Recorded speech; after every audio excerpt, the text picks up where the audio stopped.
ایک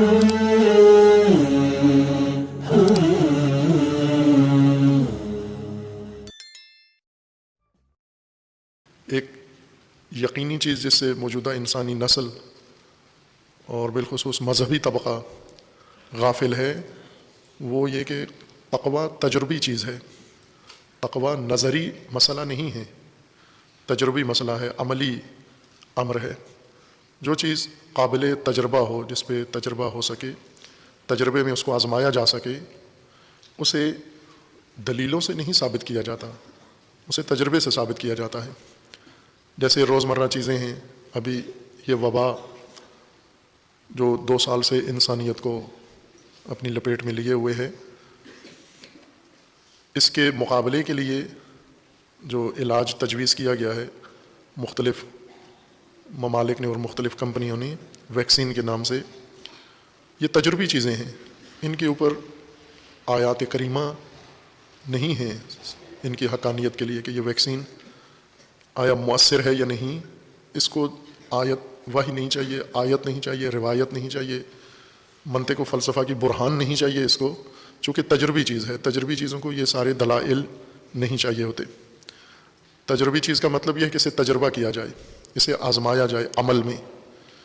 یہ ویکسین تجربہ کر کے دیکھا جائے کہ آیا اس سے وبا سے چھٹکارا ملتا ہے اور ملا ہے یا نہیں ملا. لیکن ہم اسی وبا کے یا ویکسین کے سلسلے میں دیکھیں، تجربہ نہیں کرنے دیتے، بلکہ نوٹیفیکیشن کے ذریعے سے ویکسین لازمی ہے، ورنہ شناختی کارڈ باطل ہو جائے گا، ہوائی ٹکٹ نہیں ملے گا، راشن نہیں ملے گا، تنخواہ نہیں ملے گی، داخلہ نہیں ملے گا، ایگزام نہیں دے سکو گے. تجربی چیز کو تو یہ ساری چیزیں نہیں چاہیے. کیا ساری میڈیسن دنیا میں اس طرح سے جاری کی گئی ہیں، نافذ کی گئی ہیں؟ جتنی دوائیں ہیں مختلف بیماریوں کے لیے، خواہ وہ بیماریاں انسان کے دل سے، نظام خون سے تعلق رکھتی ہوں، نظام ہاضمہ سے تعلق رکھتی ہوں، یا صحت کے کسی اور شعبے سے تعلق رکھتی ہوں، کیا سب کو حکومتوں نے اس طرح سے ٹھونسا ہے انسانیت کے اوپر جس طرح ویکسین ٹھونس رہے ہیں؟ کسی دوا کے لیے یہ اہتمام پوری تاریخ بشریت میں نہیں ہوا. بہت ساری بیماریوں کے ویکسین ہیں، اور وہ کس طرح سے عام ہوئے ہیں اور کس طرح لوگوں نے ان کو قبول کیا ہے؟ تجربے کے ذریعے سے. اتفاقاً ویکسین اسی دوا کا نام ہے جو تجربے سے ثابت ہوتی ہے کہ بیماری کا خاتمہ کرتی ہے. لیکن موجودہ بیماری اور موجودہ بیماری کی دوا اس کو تجربے میں لا کر ثابت نہیں کرتے، بلکہ اس کو حکومتی دباؤ کے ذریعے سے، اختیارات کے ذریعے سے اور سلب حقوق کے ذریعے سے، پریشر کے ذریعے سے ٹھونستے ہیں.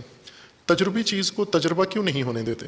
تجربی چیز کو تجربہ کرنے دو. آپ ویکسین بنا کے مارکیٹ میں رکھ دو، بیمار اور ڈاکٹر خود اس کو آزمائیں گے. اگر وہ جن بیماروں کو یہ ویکسین لگی ہے انہیں بیماری سے چھٹکارا مل گیا تو تجربے سے ثابت ہو گیا کہ یہ ویکسین ہے. اور اگر ویکسین لگا کر بھی بیمار ہو رہے ہیں، ویکسین لگا کر بھی مر رہے ہیں، ویکسین لگا کر بھی وبا سے محفوظ نہیں ہیں، یعنی تجربے نے ثابت کر دیا ہے کہ یہ ویکسین نہیں ہے، یہ علاج نہیں ہے.